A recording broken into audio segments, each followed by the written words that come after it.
Amen. Amen. Those who haven't met Tim, that's Tim. He's one of our members. Glad to have him back with us. Been gone for a couple of months. We get him for 2 Sundays. We get him for 2 Sundays before he leaves again for the Netherlands.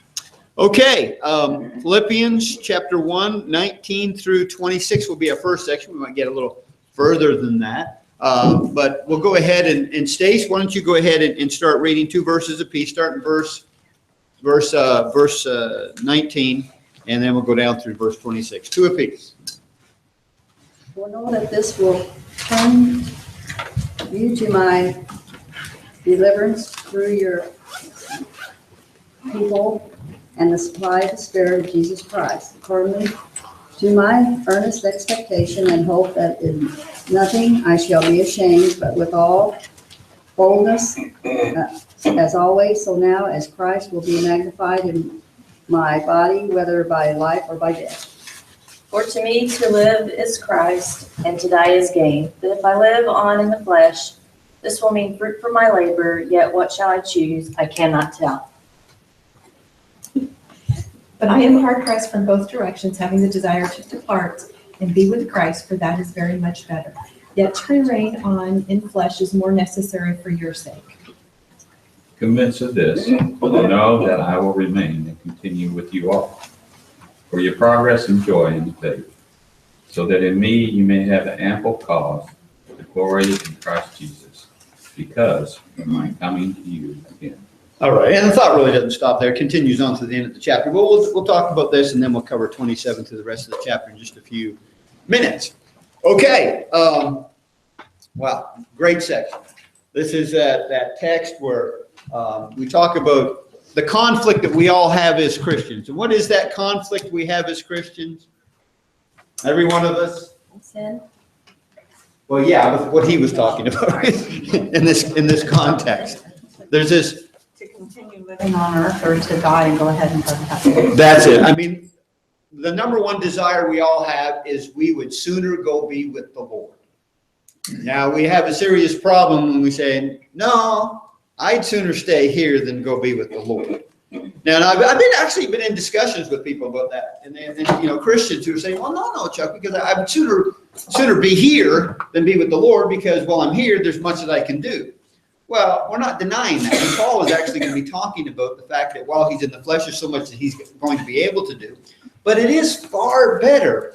And I'm getting a little ahead of myself, but I want you guys to be thinking about why, when we eventually get there, about why it is considered far better to be with the Lord than to be here. And we'll talk about that in a moment. Now look what we have in verse 19. Paul says, for I know that this will turn out for my deliverance through your prayer and supply of the Spirit of Jesus Christ, according to my earnest expectation and hope that in nothing I shall be ashamed, but with all boldness, as always, so now also Christ, whether be magnified in my body, whether life or death. First of all, as he was talking about in verse 19, and he mentions a little bit later,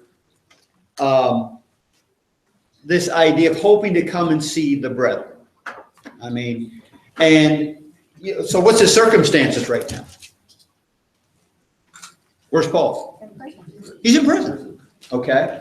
And he talks about here that there's a possibility of that deliverance. And how's that deliverance going to happen? Possibly.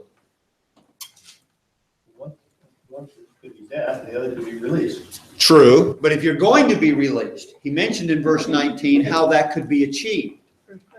Through prayer. Through prayer.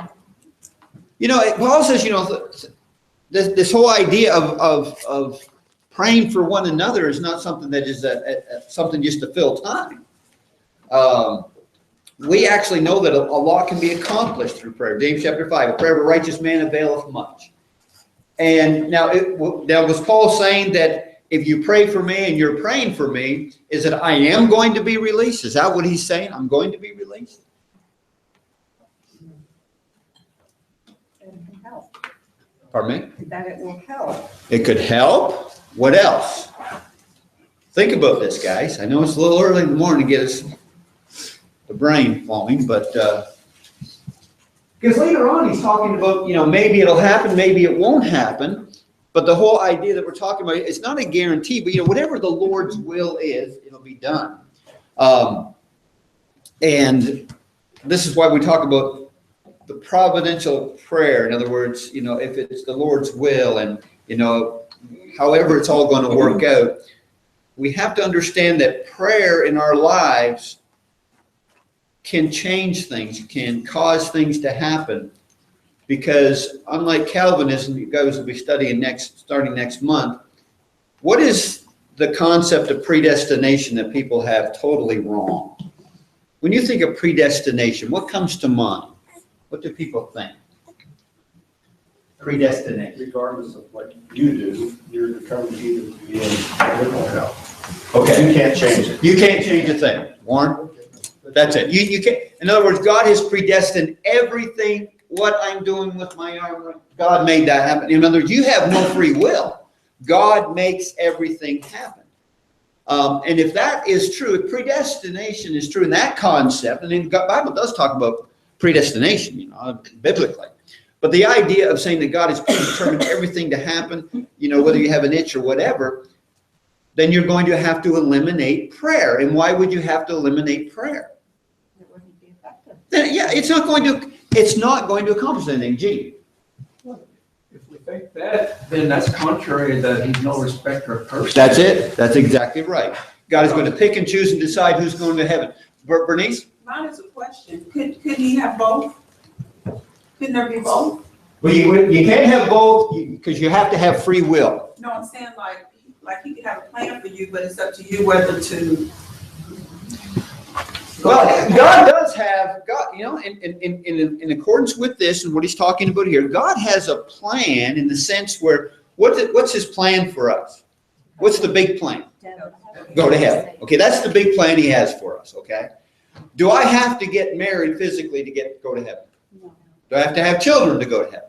No. See, you understand there's a lot of things in there, but the big picture is he wants me to go to heaven, Mark. Well, as far as the predestination goes, at least in my mind, the Bible describes, and you can call it whatever you want to, whether it's a class or a type, but the Bible describes the characteristics of people who are going to heaven. If you match those characteristics, then you're going to heaven. If you don't, you're not. And if you're following, then you're following now we're back to Bernice's book, you're following the plan. Okay? God does have a plan, but he doesn't remove free will. Second of all, it doesn't remove how God can help you when you pray for things. So did I need a wife to go to heaven? Could I pray for a wife? Could God answer that prayer? Yeah, see, understand that's what he's talking about here. Brethren, he says, I know that this will turn out for my deliverance through your prayer and the supply of the Spirit of Jesus Christ. Paul has this confidence in encouraging the brethren. But matter of fact, he does come back and talk about, whatever happens. Verse 21. For to me, I'm jumping ahead for a second, but for to me to live is Christ and to die is gain. Whatever happens here, if I die, I remember an older sister in the Lord up in Canada. She was old or older, but she'd always say, Chuck, instant death, instant glory. Her idea was she wasn't afraid of death. And she understood that concept. And that's what Paul's talking about. For to me, to live is Christ and to die is gain. And so what I'm doing right now, what you guys are doing right now, it's good. We're living for Christ. And ultimately, if we die, so be it. Look at verse 20. According to my earnest expectation and hope that in nothing I shall be ashamed, but with all boldness as always, so now also Christ, whether be magnified in my body or by life or by death. Well, wait a minute, Paul. I just thought you were talking about the fact that you're going to be released. Okay, I'm praying for that. I have expectation of that. But you want to know something? I want to use my life for the glory of Christ. And I was, in studying this week, I'm thinking about your life and my life. Can we say what Paul said here, that we are magnifying Christ in the way that we live? And if we die, does it demonstrate that we're magnifying Christ? In other words, I'm just going to live for him. And if I end up perishing because I'm living for him, so be it. It's all about him. If I'm not perishing, but I'm still living for him, I'm still magnifying him. Does it show in our lives? And that's what Paul is saying. What was he able to accomplish while he was in prison? Does anybody know? Mark? He wrote 4 letters, for one. 2, he had the Roman guards that he influenced. As well, he had people coming and going. Yeah, people were being converted. Okay, what are you saying, Mark?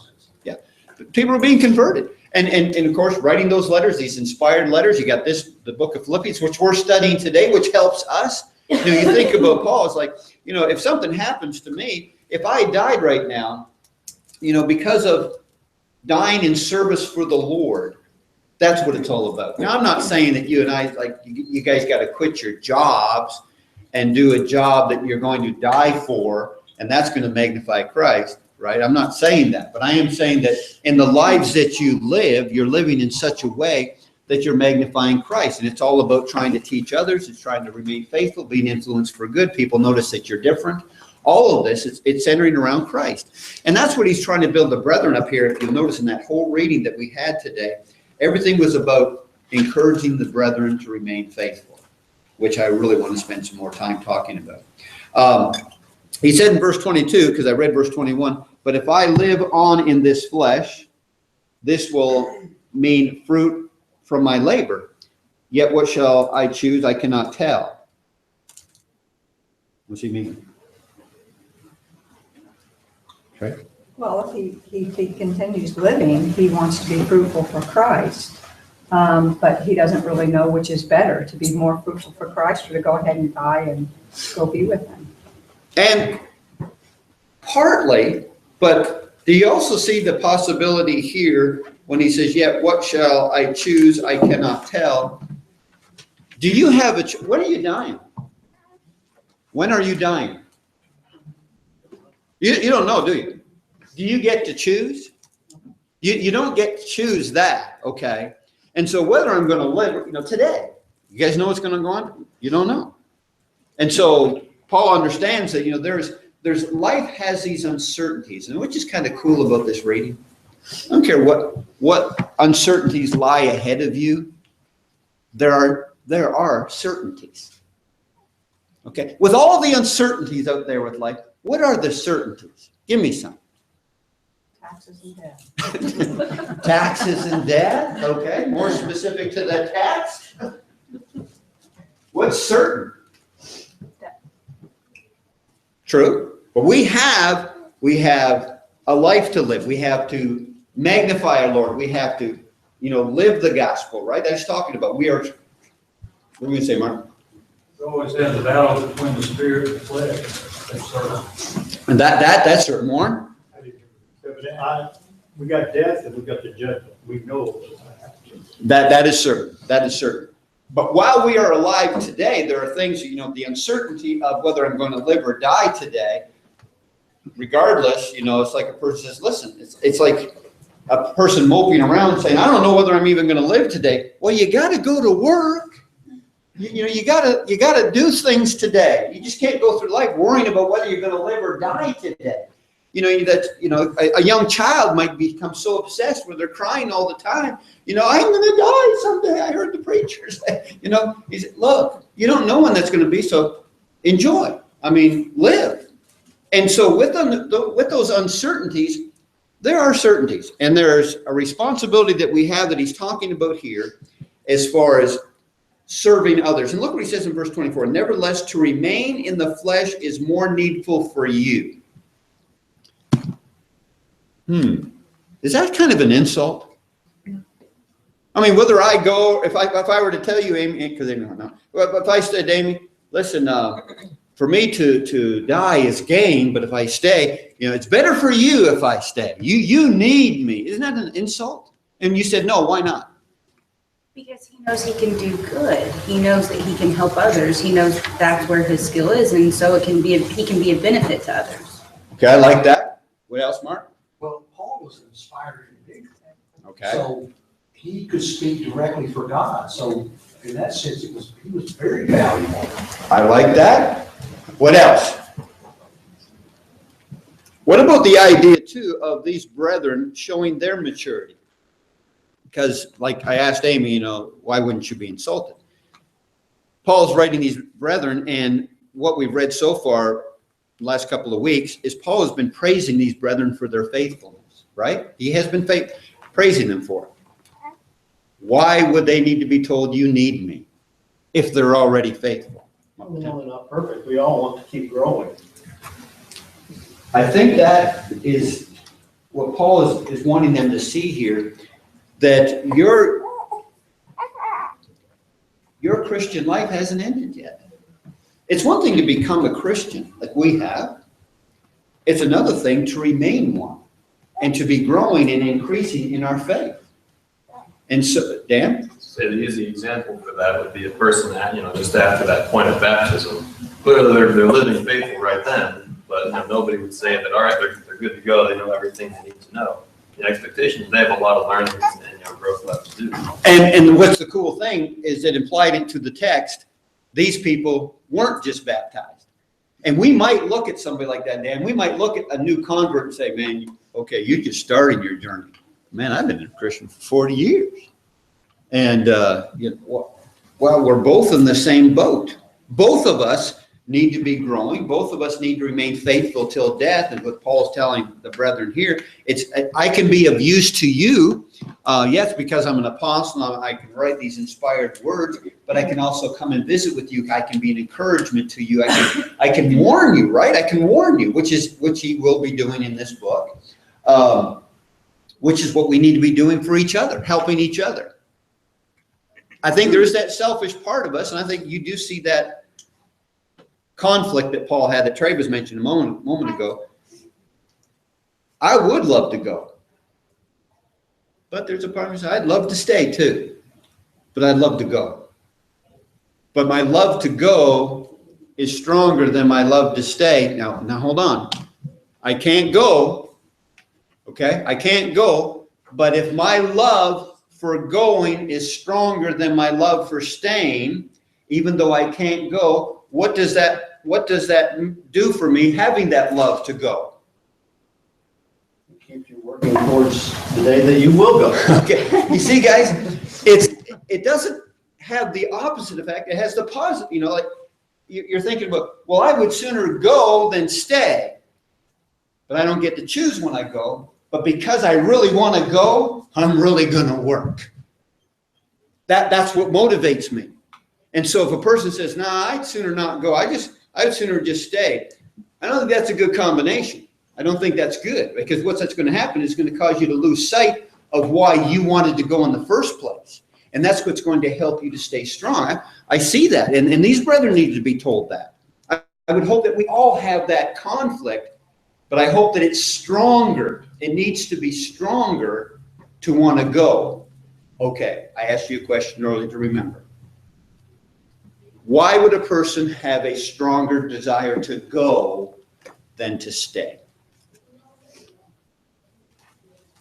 For the reward. Number one, the reward. Trey, number two. The happiness. The joy. Number three. Mark. Get away from this pain and suffering. Get away from all that pain and suffering.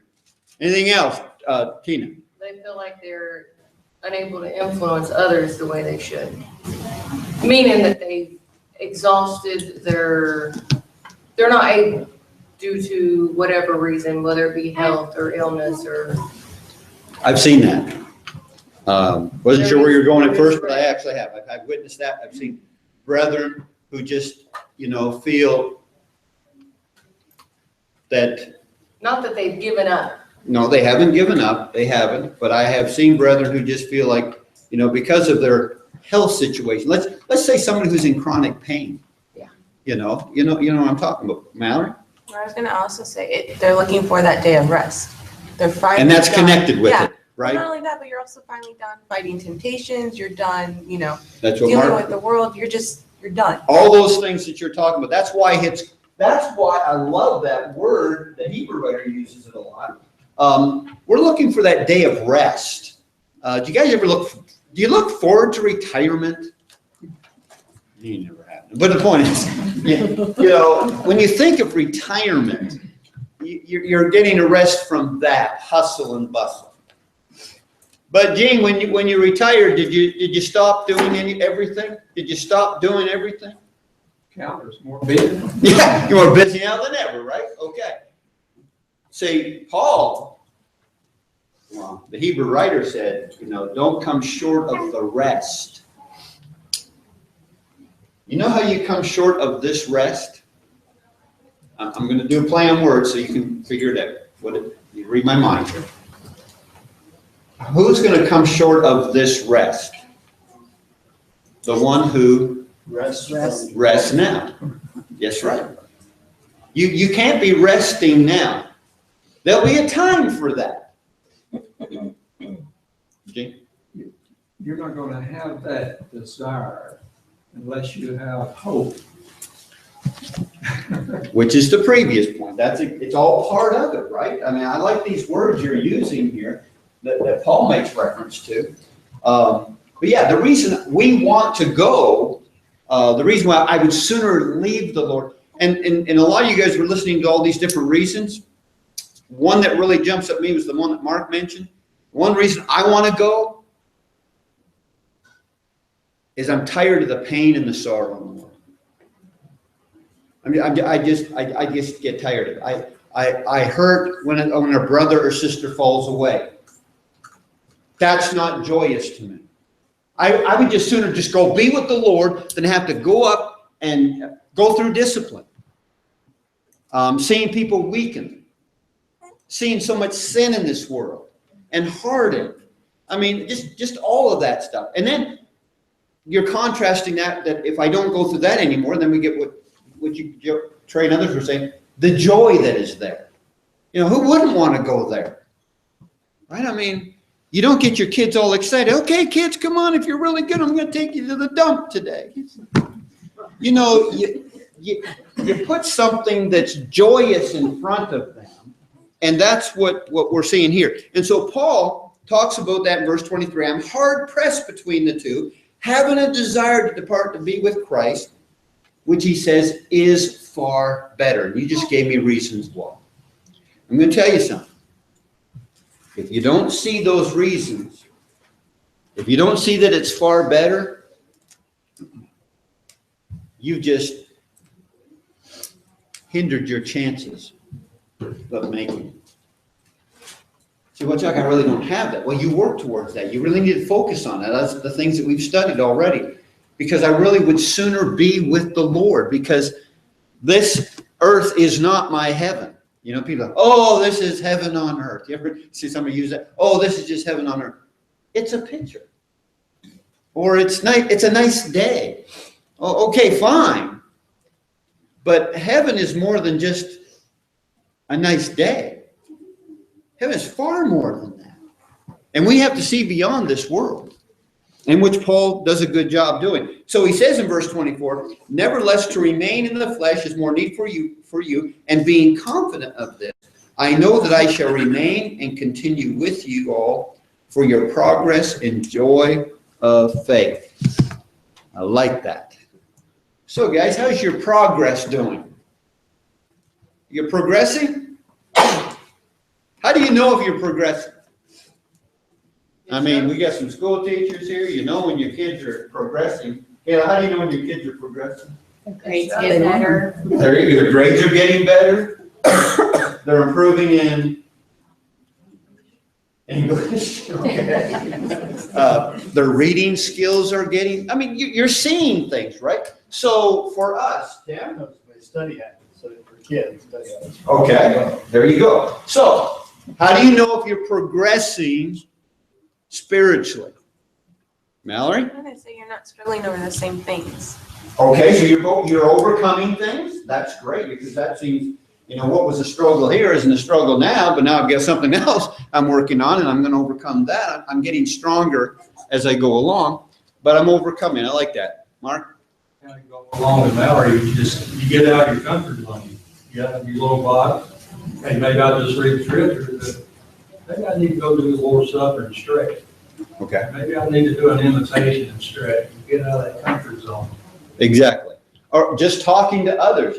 Mark's mentioning a lot of male things to do, right? But, we don't want to neglect, that there are so many areas in our lives, we can get into our comfort zone, right? Our comfort zone is, here is my circle of what? Yeah, but it's a phrase you get used to. This is my circle of friends. I'm not getting outside that circle. That's just my comfort zone.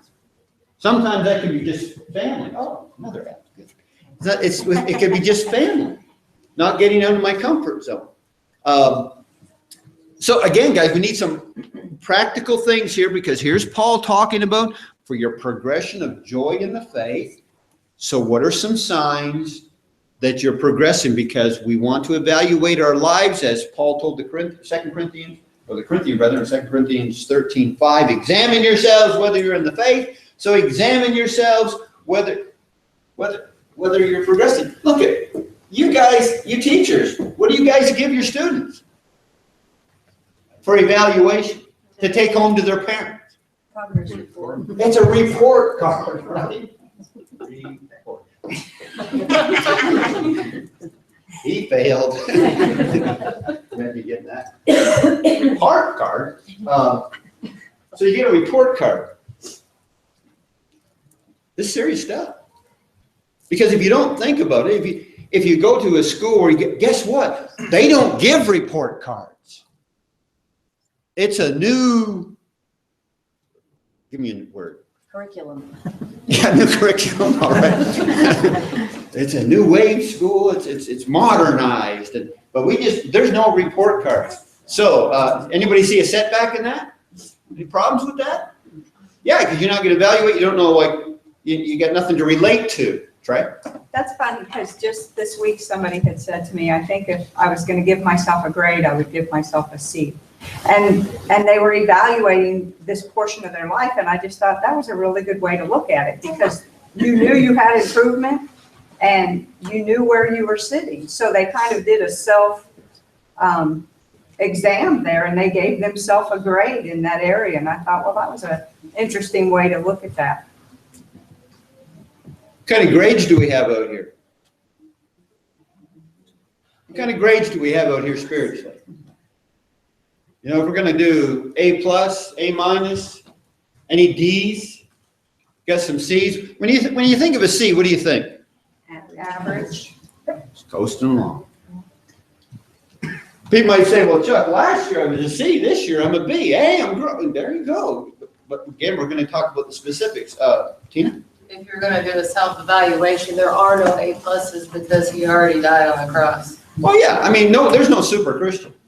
But what we are talking about, that's why, the parallel is going to break down, okay? It's going to break down because we're not here, measuring, okay? We're not doing that, and we're not comparing on this scale here, okay? Look at all the good things I've done in my life. I'm going to tell you, you're going to have an A if you've got this out of your life. And by the way, this is called sin. I'm just going to tell you straight up.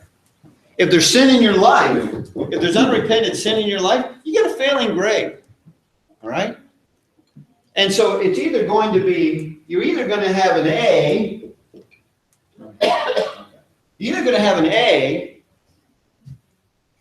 or a D. And so we tell, can you imagine telling the students, okay, moms, dads, your child's going to get an A or they're going to get a D. There's nothing in between. I might scare them a little. You and I, you're progressing. Everybody progresses at different levels. You got new convert, you got older convert. People have different abilities. But remember 1 Corinthians chapter 13. What was the whole point of saying that the body of Christ is like a human body? Do you guys remember that? He said, not everybody's an eater. What was his point? All the members working together. Every member. Does he mention any members that are more important than others? He actually mentioned those that seem unseemly are more important. The ones that are not important seem to be more important. And we need to be careful of belittling other members and thinking that I'm more important than anybody else. I'm going to tell you, folks, Paul's telling these brethren here, and I'd love to have been a member at Philippi. They just seem to be on track and doing what is right.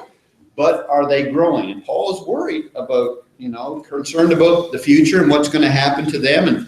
And look at chapter 3. Look, just to give you an idea. This is what Paul's talking about. Same brethren, same letter. Chapter 3, verse 1. Finally, my brethren, rejoice in the Lord. For me to write the same things to you is not tedious, but for you it is safe. Beware of dogs. Beware of evil workers. Beware of the mutilation. For we are all circumcision, are of the circumcision who worship God in the Spirit and in rejoicing Christ and have no confidence in the flesh. The dangers that were there at Philippi are the dangers that are here in Newburgh and Evansville and the surrounding area. Same. It's the same thing. This is why we can be encouraged. We need to be built up. We need to be strengthened. But there is a danger, isn't there?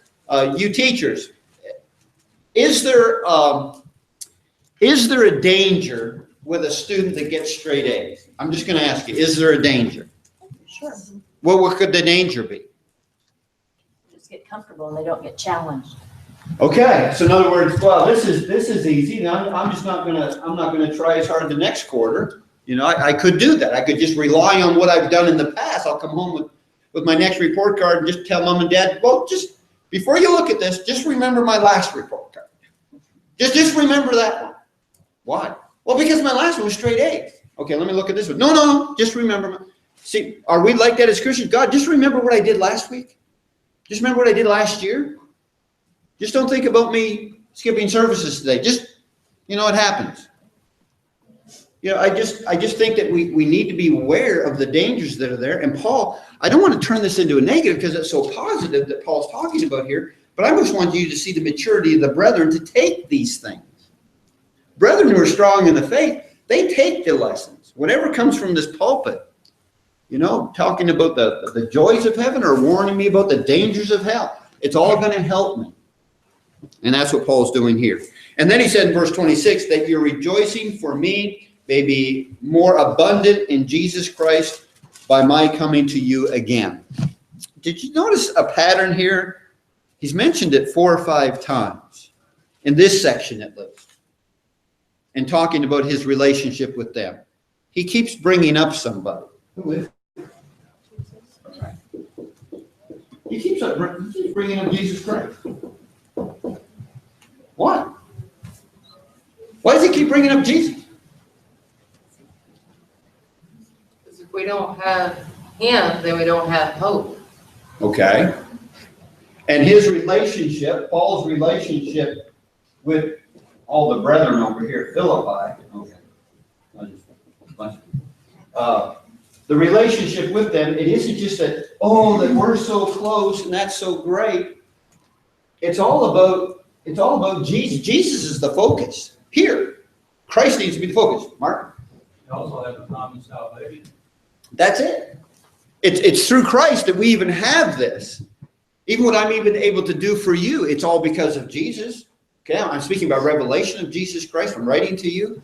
I was called to be an apostle. You and I were called to obey the gospel. 2 Thessalonians 2:14. We're called by the gospel. Every one of us that are Christians have been called. Okay, so we've received our calling if we're Christians. And again, to become a Christian, to become Christ-like, it's all about Jesus. It's everything about him. And that's a problem that religious groups get into when they bring in the entertainment, when they bring in the outside stimulations, because Jesus is getting pushed aside. We just can't draw people in with the gospel anymore. We've got to use some other stuff. We're not going to do that. We're just going to use Jesus Christ and him crucified, and that's what's going to help us stay strong here. Because if a problem comes up here, no problem. If a member goes wayward, that doesn't affect the rest of the members' relationship with Jesus Christ, does it? But if everybody's just caught up in one another, and you forget about Christ and what he expects of us, you're going to end up like the church at Corinth, where they had a brother there. What did they do? Nothing. Didn't want to rock the boat. Didn't want to discipline them. Didn't want to keep the church pure, because it was just all about keeping peace, quote, peace, rather than keeping that relationship with Christ special, which is what Paul was driving home here. I want to see you. You are an encouragement to me. I'm going to help increase your joy and your faith, and you're going to be an encouragement to me but it's all about Jesus. It's not about me, it's not about you, it's about Jesus. And that's what's going to help us as a congregation stay strong. Focus on Christ. Any other thoughts on this? On this section here, guys? Maybe something we overlooked, didn't dwell on enough. But 19 through 26, any other comments? All right. Mike, at the back, let's finish up this chapter. You read 2 and Misty will read 2.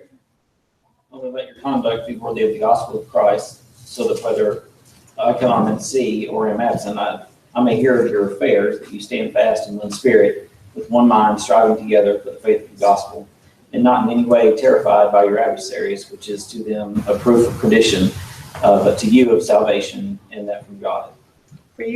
For to you it has been granted for Christ's sake, not only to believe in him, but also to suffer for his sake, experiencing the same conflict which you saw in me and now appears to be in me. Whoa, wow. Everything we've been talking about. Probably when you go verse by verse, just read the whole chapter, read the whole book, you just see all these points tied together. So, only let your conduct be worthy of the gospel of Christ. Again, it comes back to the gospel. Talking about your conduct, your growth, what you're supposed to be doing for the Lord, so that whether I come and see you or am absent, I may hear of your affairs. I'm going to tell you something. When you have an apostle with you, it's easy for things to be on track. You know, Paul labored with the Corinthian brethren, 3.5 years? Everything was wonderful. And then he writes them and say, you've turned the Lord's Supper into a meal. How did that happen? Paul labored with those brethren. How did that happen? Well, they started to drift. And I think it's a sad commentary, I think, of Israel of old. Before they had a king, what ruled these people before they had a king? One of the books. Judges. Do you guys recall, as you read through the book of Judges, what happened every time a judge rose up? You guys remember? They were faithful. What happened as soon as the judge died?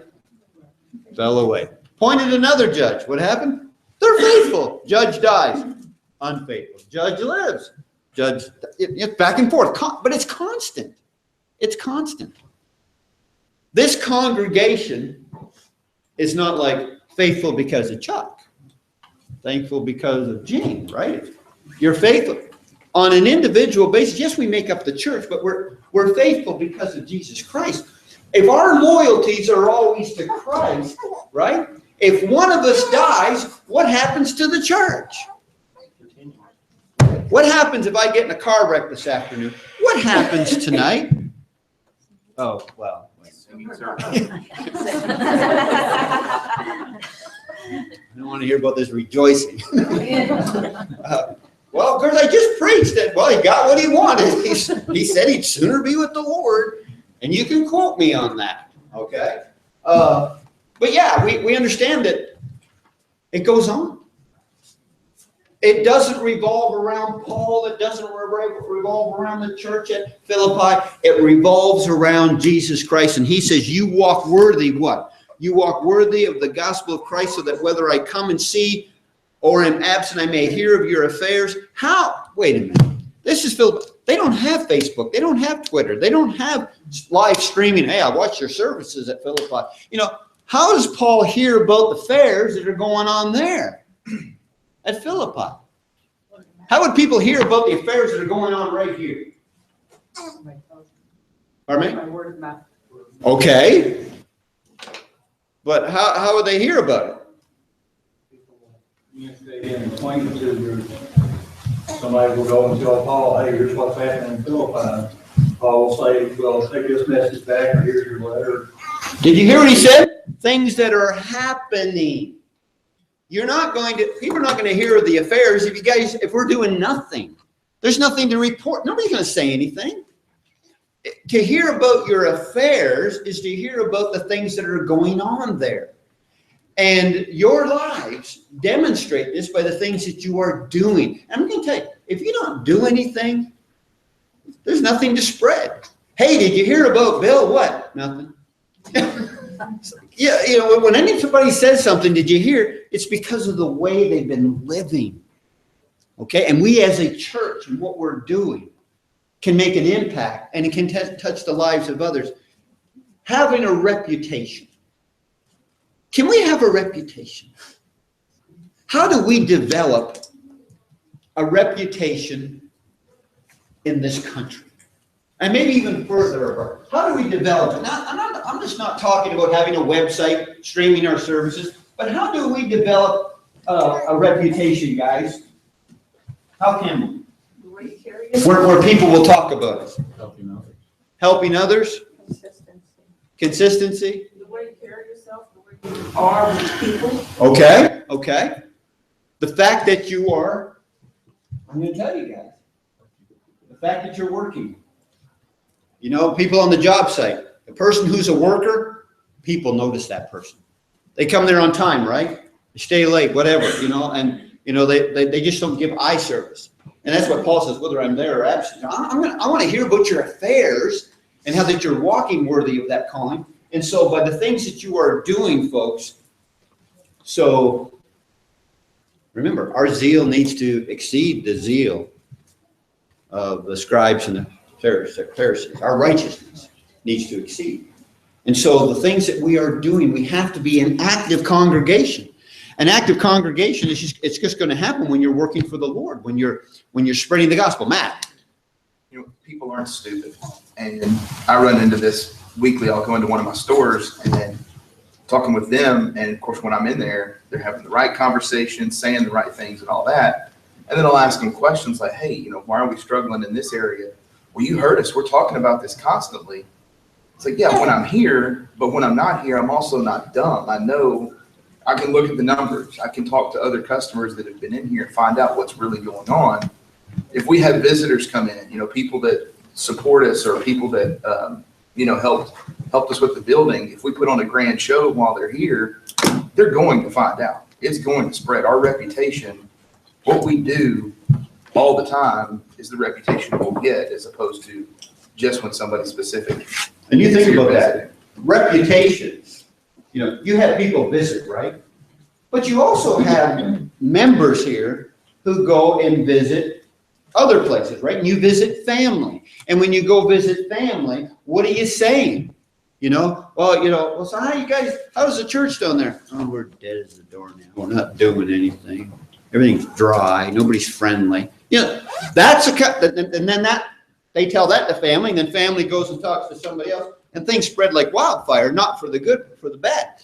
But see, whether it's visitors coming in, whether it's you going and talking with others, people just observe. And so we need to make sure that we're the kind of people that we're developed, this church, this congregation. And I've heard, reputation is there. But we don't want to just put on a front. We want to be genuine. And so when visitors come, they go, wow, that was kind of cool there, man. It was great. I really enjoyed there. And then the next person says, yeah, but have you been there on a Sunday night? There's been places, you know, they go like, wow, man, you can hardly find a seat there Sunday. And then Sunday night, it's like, hello. You know, just echo. It's like, you know, like they come across like, man, you need to come and be with us. And they'll invite their friends out, and their friends show up and they're not there. You want to shoot yourself in the foot for a reputation pretty quickly, is an invite family and friends to come, and they just decide, hey, I'm going to go. He invited me. I'm going to go Sunday night. And you're not there. Think about how you want to present yourself to the community. Anyways, we're done. Time is up. Got to go. Appreciate your comments.